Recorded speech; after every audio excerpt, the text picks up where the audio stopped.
Luna. Este señor que aparece aquí se llama Bill Kaysing, como pone abajo, evidentemente. Es un tipo bastante peculiar. Este señor trabajó en los sistemas de investigación avanzada de cohetes entre 1956 y 1963. Estuvo también asociado al famoso proyecto para la creación del cohete Saturno V, que llevó con el proyecto Apolo, al ser humano a la Luna. Este señor hizo una gran investigación sobre ese cohete, este se encontraba entre los que estaban desarrollando ese cohete, y al final llegó a la conclusión de que el cohete que estaban desarrollando tenía unas posibilidades de 0,0014% de posibilidades de llegar a la Luna. Uno de los que desarrolla el cohete. Mirad qué fe tenía. Hay fotografías, no la tengo. Hay fotografías de 3 astronautas en el Apolo 1, que aparecían rezando frente al módulo lunar. Os juro, hay una fotografía, está en la Wikipedia. Están los 3 rezando, medio en serio, medio en broma, bueno, lo que quieras. Pero ellos sabían perfectamente que los sistemas de seguridad eran muy peligrosos, prácticamente inexistentes. Se estaba haciendo todo a una gran velocidad y la seguridad de que aquello funcionase era mínima, minúscula. Las cosas no acaban aquí, porque años después aparecen 2 personajes. El señor que veis arriba, David Pershing, y la señora que veis abajo, Mary Bennett. Pershing y Bennett son profesionales en el mundo de la fotografía de toda la vida. Incluso pertenecen a organizaciones importantes dentro de la fotografía, e incluso Pershing debe ser presidente de alguna asociación fotográfica bastante importante dentro de los Estados Unidos. Digamos que son uno de los más grandes fotógrafos que existen en aquellas tierras. Estos hombres escriben un libro que tardan varios años en hacer. El libro se titula Dark Moon Apollo Blowers, en el que muestran, después de analizar miles de documentos y fotografías, que la misión Apolo fue un fraude. Y cuando digo un fraude, es que ellos llegan a la conclusión de que fue grabada en un estudio, en un plató.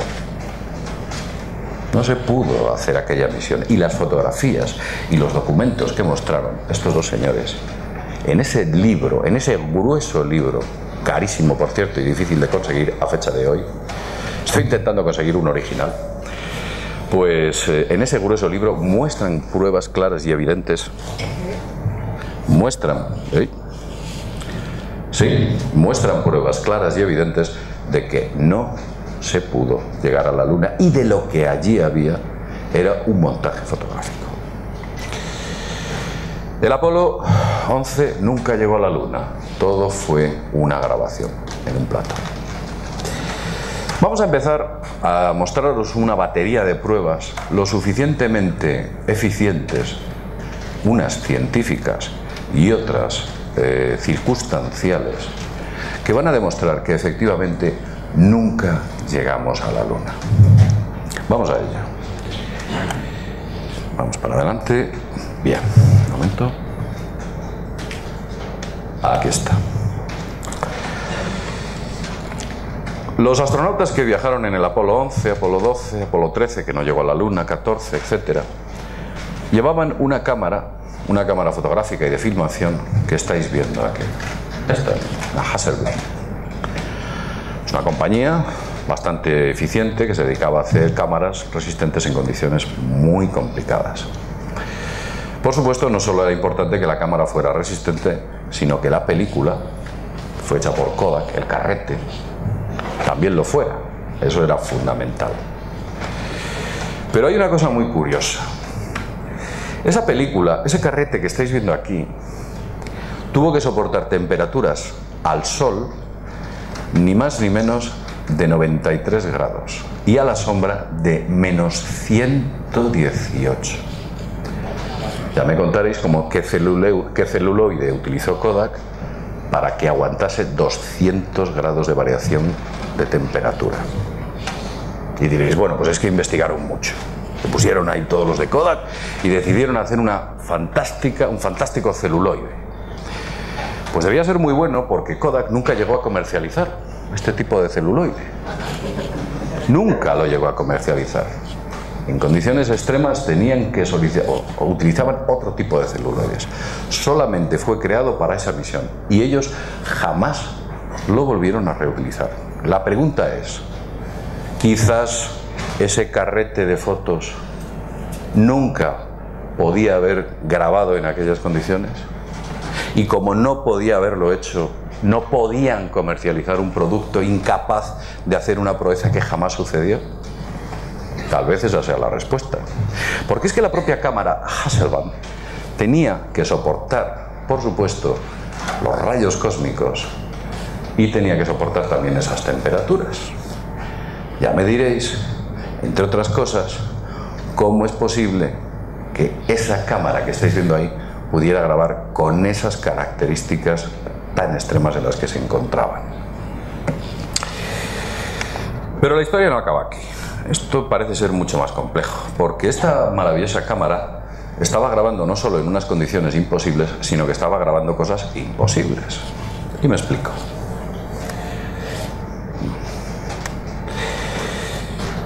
Esa cámara, cuando fotografiaba, digamos que colocaba unas crucetas o marcas con las cuales se podía, digamos que, ubicar la referencia de esas fotografías. Lo curioso es que esas crucetas siempre aparecen por delante de la fotografía, porque es importante tenerlas para poder colocar el resto de las fotografías cuando hacen los mosaicos y hacerlo de manera adecuada. Ya me diréis cómo es posible que algunas de las crucetas aparezcan detrás de los objetos. ¿Cómo es posible esto? ¿Cómo es posible que aparezca detrás del rover una cruceta o detrás del astronauta una cruceta? La mitad por delante de la bandera y la otra mitad pues se puede ver que está por detrás del astronauta. O en este caso lo mismo. Hay más fotografías de este tipo. No contentos con eso, resulta que hay algún problema con este micro. Hay otro problema también adicional. Si nosotros vamos a la Luna, estamos en la Tierra o estamos en cualquier sitio y está dando el sol de pleno, nuestra sombra con respecto a la sombra de cualquier otro objeto es paralela. La sombra del sol no hace que una vaya en una dirección y otra vaya en otra. Que sean divergentes o que sean convergentes. Y sin embargo, se puede ver que en algunas de las fotografías las sombras son divergentes. Observadlo aquí. Tanto en esa como en esa. En esa son divergentes y en esta convergentes. ¿Cuándo ocurre esto? Solamente ocurre cuando se está haciendo en el interior de un plató o estudio de grabación, porque los focos están lo suficientemente cerca como para que esas sombras creen un ángulo de separación que no puede crear evidentemente el sol. Pero vamos a continuar. Esto serían pruebas circunstanciales. Supongo que si se las presentamos a la NASA dirían, pues es porque, no sé, que esto no fue así, que fue de otra manera, etc. Cuando los astronautas están a contraluz, no sé si me oís bien o hay dificultades. Cuando los astronautas están a contraluz en la Luna, la reflectividad es solo del 7%. La reflectividad es solo del 7%. ¿Qué ocurre?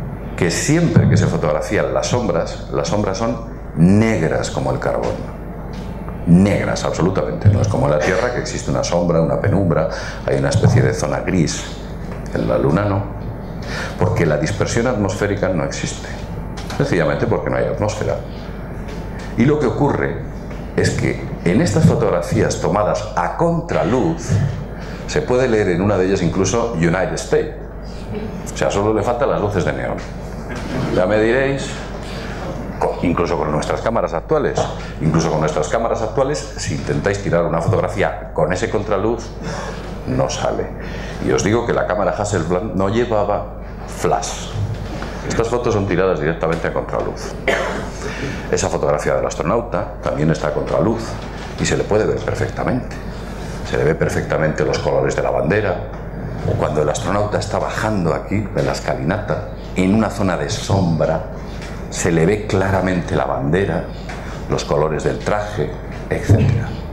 Esto solo puede producirse en un estudio de grabación, en un plató. No puede producirse en condiciones normales en la Luna. Pero vamos a continuar, porque la historia no acaba aquí. Hay otro dato también importante.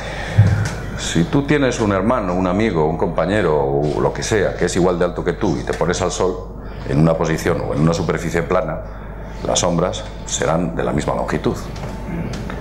Pues ya me explicaréis cómo es posible que existan fotografías en las cuales la sombra de un astronauta es mucho más larga que la del otro astronauta. Solo se puede producir ese efecto cuando se está grabando en un plató de cine. No se puede producir de otra manera. Pero la historia no acaba aquí. La famosa cámara, esta maravillosa cámara imposible que hacía cosas imposibles, tenía que cambiar el objetivo, porque las fotografías las hacían a distintas distancias, utilizando estos pedazos de guantorros. Y es que es la palabra, son los guantorros. Vamos, con esto, pues no sé, poco más o menos que coger una llave inglesa y poco más. Pues imaginaos que ellos tenían que cambiar, ellos tenían que cambiar el objetivo, poner otro, regularlo con esos guantes, que parecen sacados de una central térmica. Pues lo hacían, ya me diréis cómo. Vamos un poquito más allá. Os voy a mostrar otra fotografía. Esta fotografía es peculiar. ¿Por qué parece que los astronautas, cuando estaban en la Luna, iban a cámara lenta? ¿No os acordáis que se movían en cámara lenta, despacio, daban saltitos y parecía que levitaban? Iban como a cámara lenta, ¿no? Les dijeron, no corráis, no corráis, que hay tiempo. Les decían eso. Vosotros tranquilos, no os pongáis nerviosos. Pues no, no era por eso. Era por otra cosa que se descubrió posteriormente y que forma parte del gran fraude que fue el viaje, o el presunto viaje del hombre a la Luna. Luego os lo voy a explicar por qué se movían así, tan despacito. Vamos a continuar.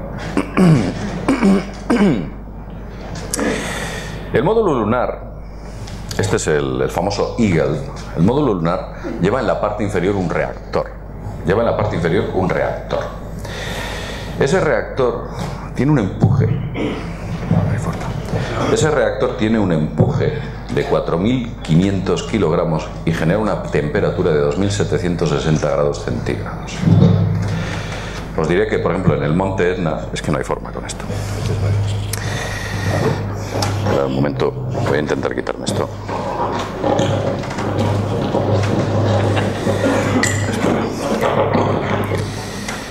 Me vais a disculpar, ¿eh? Sí, mejor. Aquí es cuando la matan. Bueno, os estaba comentando. Este módulo, el Eagle famoso con el que llegan, que parece sacado de la serie La Barraca de Blasco Ibáñez. No os puedo decir de otra manera. Este fantástico módulo tiene en la parte inferior un reactor que supuestamente tenía un empuje de 4.500 kilogramos que generaba una temperatura de 2.760 grados centígrados, casi nada. El monte Etna carboniza sus piedras y rocas a 1.000 grados. Pues si observáis debajo del reactor, que tuvo que ser encendido para que el módulo se posase, anda, buscadme agua carbonizada. Lo que pasa es que se les olvidó encenderlo. Dijeron, ¡ah, hemos aterrizado y se nos ha olvidado encenderlo! Tenían que haber encendido. Y está impoluto. Pero no solo está impoluto, y no tiene tampoco quemaduras, sino que imaginaos ese reactor cuando se encendió, el polvo que tuvo que levantar. Esta es una de las patas del Eagle. Está impoluta. No tiene nada de polvo. ¿No? ¿Qué pasa? Que cuando bajaron los astronautas lo primero que hicieron es pasarle el paño a las patas que van a salir en la televisión. Esto es absurdo. Bueno. Como veis, están limpias, hay más fotografías. No penséis que he cogido la limpia, que están todas igual. Están las tres igual, no seáis mal pensados. Otra cuestión adicional. Un gran paso para el hombre y un pequeño paso para el hombre y un gran paso para la humanidad. Y esta es una de las huellas, no es la famosa huella de Yuri Gagarin, de Neil Armstrong, perdón. No es la famosa huella de Neil Armstrong, es otra de las huellas. Le dijeron, vuelve a pisar y tira la foto que no ha quedado muy bien. Y es verdad, esto fue así. Le dijeron volver a pisar y tirarse una foto al pie. Esto es imposible. Esa foto es imposible. La humedad ambiental en la Luna es del 0%. Solamente se pueden dejar huellas en un terreno polvoriento cuando existe humedad, donde se compacta la forma de las huellas de los zapatos. Vosotros habéis ido por una playa seca y cuando pisáis dejáis un agujero. Y cuando vais por esa playa y os acercáis a la zona húmeda, dejáis la huella nítida. ¿No es cierto? ¿Qué diferencia hay? La humedad compacta. Si en la Luna no hay humedad, ya me diréis cómo demonios se compacta. O es que no fue en la Luna, o fue en otro sitio donde este señor estuvo pisando. Pues esta fotografía es imposible por eso. Esta y otras, por supuesto, porque no solo dejó fotografías, huellas los astronautas, sino que el famoso rover, este es el rover, que les hicieron una especie de car para moverse por la Luna. Este es el rover que podemos ver aquí y que también dejaba huellas. ¿Le veis aquí una huella? A los que están en este lado, se la voy a apuntar con el dedo. ¿Veis aquí, pues no sé, alguna de las huellas que deja el rover? Pero esta fotografía es peculiar, porque el rover no deja huellas en esta zona. ¿Cómo demonios ha llegado ahí? ¿Cómo lo han puesto ahí? Lo han tirado los astronautas y ha caído ahí. Dejarlo ahí, no lo mováis. Esto es absurdo, no hay huellas. Y algunos diréis, no, es que el rover va en esta dirección y no ha llegado. De eso nada. La dirección de marcha de este rover es hacia allá. Y si es hacia allá, aquí debería haber dejado una nítida huella como la dejan los pies de los astronautas. ¿Dónde están? Ustedes pueden decir que esta es una fotografía casual, pero es que como estas me he encontrado más de 20. En el cual parece que este rover lo han dejado literalmente con una grúa apoyado en la superficie de este escenario.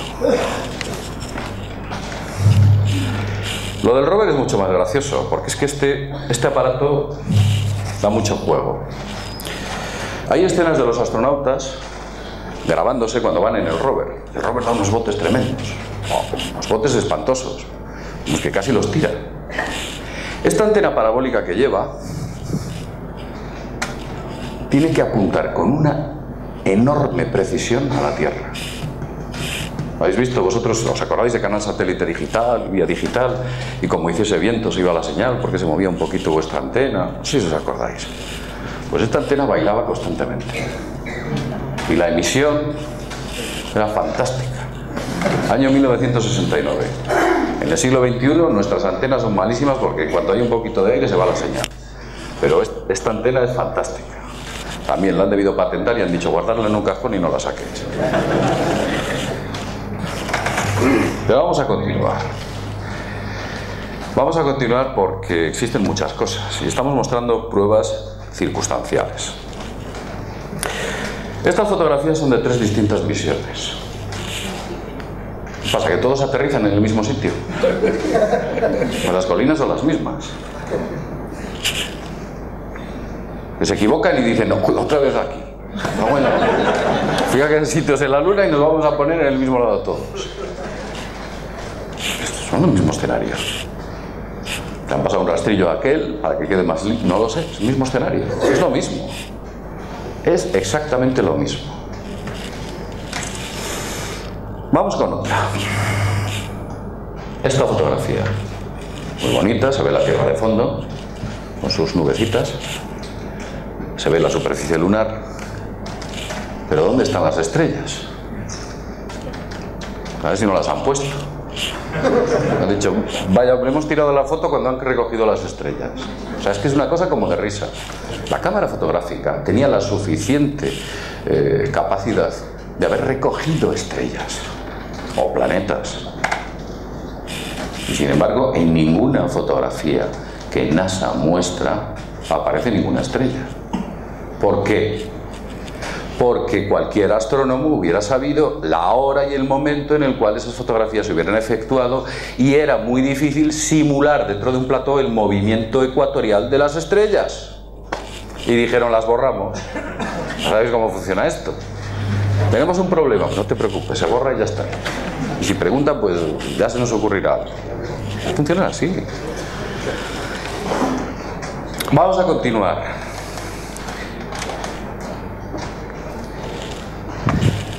Esto es muy gracioso. Aquí estoy haciendo unas cintas de grabación. Es una especie de vídeo VHS inmenso que utilizaba la NASA en los años 60. La NASA y estudios de grabación utilizaban este tipo de cintas de carrete de unas características similares, y en concreto la única fotografía que existe sobre las originales de la Luna son esas, eran más gruesas. Esas de ahí. En ese tipo de cintas se grababan todas las imágenes que el Apolo emitía desde la Luna o el espacio, y se grababan ahí, codificadas, iban codificadas, llevaban una codificación que no era ni NTSC ni PAL, era distinta, propia de NASA. Las imágenes que todos habéis visto en televisión o en canales de YouTube de los astronautas moviéndose lentamente, todas esas se grababan no cogiendo directamente la imagen de ahí o enchufándola a la NASA, no. Lo que hacían era, sobre un monitor con una ridícula resolución, colocaban una cámara de televisión y grababan directamente con la cámara, con lo cual las imágenes tenían un detalle espantoso, porque es lo que pretendían, que ese detalle no existiese. Pero vamos a hablar de las famosas cintas. Digamos que es uno de los acontecimientos, si no el más importante de la historia, y de repente las cintas desaparecen. Pero no unas pocas, es que había cientos, ¿eh? Las cintas desaparecen. Oye, ¿dónde habéis dejado las cintas del Apolo? No sé, no las guardabas tú. Es que es para reírse. Pues no las encuentran. Hasta que llegan unos tipos que se dedican de una manera avezada, unos señores que se habían jubilado y tienen el desgraciado deporte de buscar las cintas para NASA, y las encuentran. Vaya, llegaron los jubilados y nos encontraron las cintas. Ah, bueno. Mira que, pues efectivamente, encuentran las cintas con la mala suerte de que estaban todas borradas. Ya ves. Pero no es porque se hubieran borrado solas, es que NASA grabó encima otras cosas. Claro, aquello fue un escándalo, el hecho histórico más importante, y lo borráis. Y entonces los grandes medios de comunicación le preguntan a NASA, señores, ¿por qué ustedes han borrado los originales, que no hay más, de aquella importante emisión? ¿Y sabéis lo que dijo NASA? Que no tenía dinero para comprar más cintas.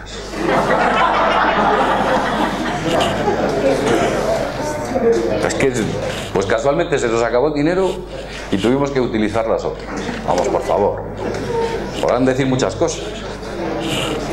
Pues que ha habido un día de calor y las ha borrado. No lo sé. O que alguien ha pasado con un imán y las han borrado todas.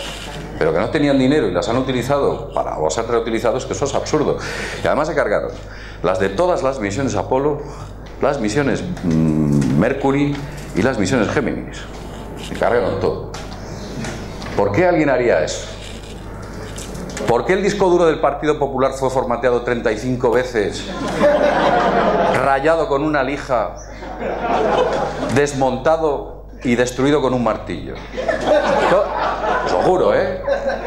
Esto son palabras dichas en el juicio por parte del ingeniero, el técnico informático, y él dijo, no, perdón, yo es que recibí órdenes que lo destruyese. Pero es que formatearle 35 veces, rayarlo, desmontarlo, golpearle con un martillo, decía que le pegó con un martillo, y luego tirarlo, no, chico. Es que eso es una ceremonia satánica con un disco duro. Pues esto es lo mismo. Estos también. No sabemos cuántas veces lo formatearon, pero dijeron que no quede ni rastro. Y efectivamente así lo hicieron. Vamos a continuar. Esto lo hicieron en los años 80, cuando borraron las cintas. Vamos a hablar de... No, me he anticipado. Vamos a seguir con este tema. Vamos a hablar de un señor que se llamaba Bill Wood. Bill Wood, un científico altamente cualificado que trabajaba para la NASA, tenía un montón de títulos, tenía la habitación enmarcada de títulos. Este señor era un auténtico fiera. Matemático, físico, químico, ingeniero en cohetería espacial, ingeniero en propulsión de sistemas, ingeniero en todo, y le ponen como encargado de control de las comunicaciones. Se acogen a uno de los más preparados y le dicen: tú eres el que tienes que grabar con él. Y este hombre pues no le importó y se puso a hacerlo. Pero el señor Bill Wood se da cuenta de una cosa muy curiosa. Dice: anda, que ya es raro que estemos grabando las imágenes a 60 fotogramas por segundo y se estén emitiendo a 30. A la mitad de velocidad. ¿Qué ocurre? Que usted ve a los astronautas ir muy despacito, hablar muy despacito, todo muy despacito, lo hacían muy despacito. Todo lo hacían muy despacito. No es porque en la Luna fueran muy torpes y anduvieran muy despacito. Oye, no os cae, no. Es porque lo estaban grabando a una velocidad y se estaba emitiendo a otra. Para que les coincidiese la velocidad de grabación con los tiempos estimados de la propia misión. Y eso es lo que hicieron. Y esto lo delata el señor Bill Wood. Lo dice.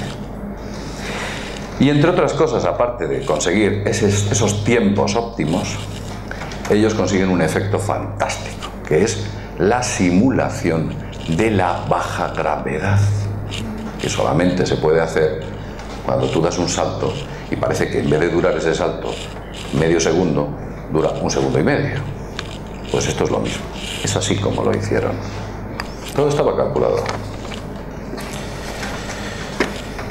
Y vamos a continuar porque vamos a pasar a las llamadas pruebas científicas. Estas he hablado ya en algunas ocasiones. El que me lo haya escuchado, seguro que me lo ha escuchado bastantes veces, que es un masoquista, viene aquí y me lo vuelve a escuchar. Y creerme que no he cambiado, ¿eh? No me da un golpe en la puerta y he cambiado de opinión. No, sigo manteniéndolo. Pero no es porque yo lo siga manteniendo, es porque este señor,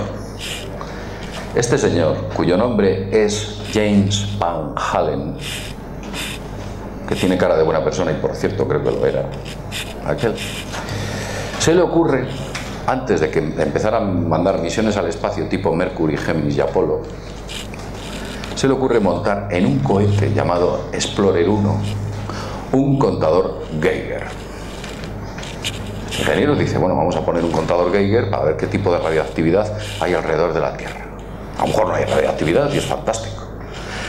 Pero cuando el contador Geiger les empieza a mandar señales y datos, se da cuenta de que alrededor de la Tierra existen unos cinturones, como estáis viendo, que tienen una radiación alucinante. Lo que está en azul es mortal y lo que está en rojo ni os cuento. Lo verde también es malo, ¿eh?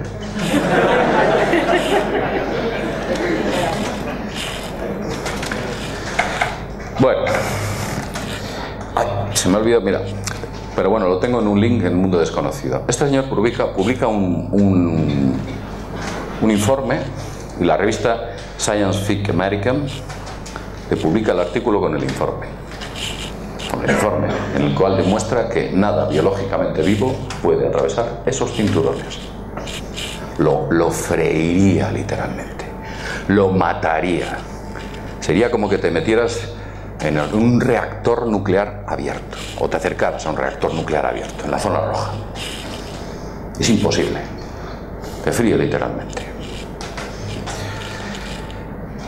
Las bandas están a unos 1.600 kilómetros de altitud, comienzan a unos 1.600 kilómetros de altitud aproximadamente. La Estación Espacial Internacional, la que nosotros vemos, y estas grabaciones tan fantásticas que nos está mostrando, está aproximadamente a unos 400 kilómetros de altura, con lo cual nos damos cuenta que está a 1200 kilómetros del comienzo de estas bandas. A 1200 kilómetros está, del comienzo de estas. Os lo voy a poner aquí para los de este lado. Está muy lejos. La ISS está muy cerca de la Tierra, estaría por aquí. Que no se acerca aquí ni de coña, con perdón. No se acerca y aquí ni te cuento. Bueno, en el año 1997, cuando el transbordador espacial, concretamente el Atlantis, decide batir un récord de altitud para colocar un satélite en alta órbita, se sitúa a 611 kilómetros del comienzo de las bandas menos peligrosas. Y los astronautas de aquella misión se empiezan a sentir mal. Tienen náuseas, mareos.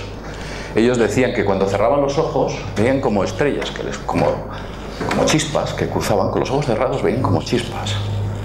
La radiación, estando a 600 kilómetros del comienzo de las bandas, ya les estaba afectando.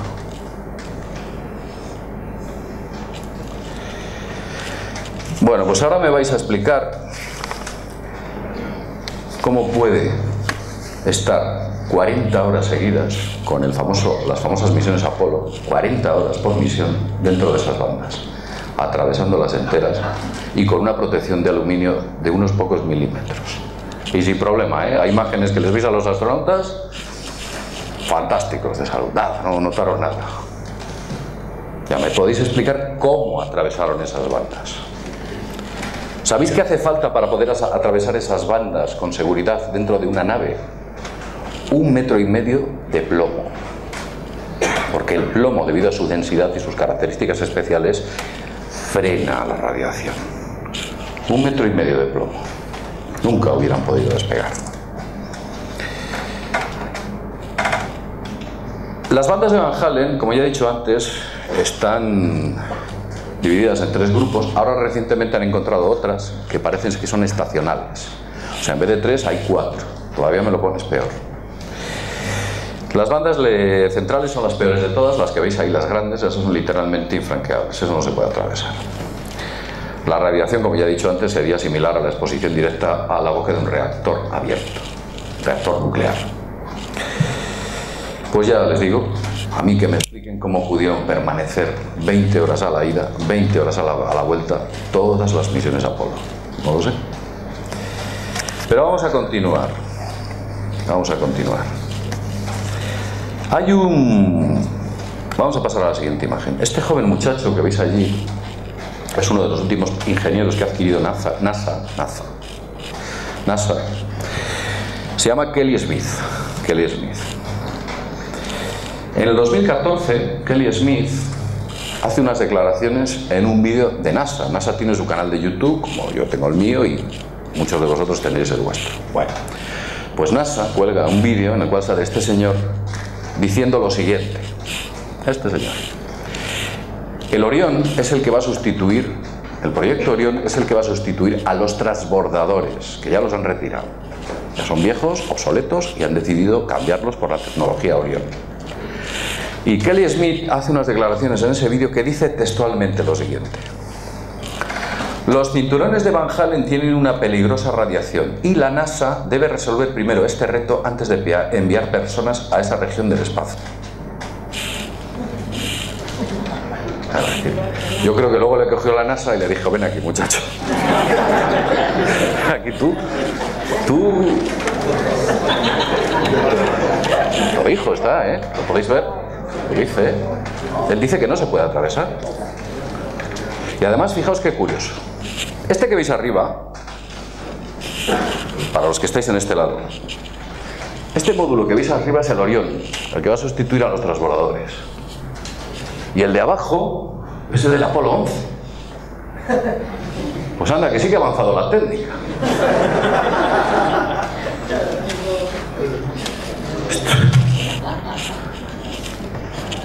Yo, perdonad, la primera vez que vi el módulo, cuando hablaron del proyecto Orión, no había imágenes sobre ello, diría, wow, están preparando una nave impresionante.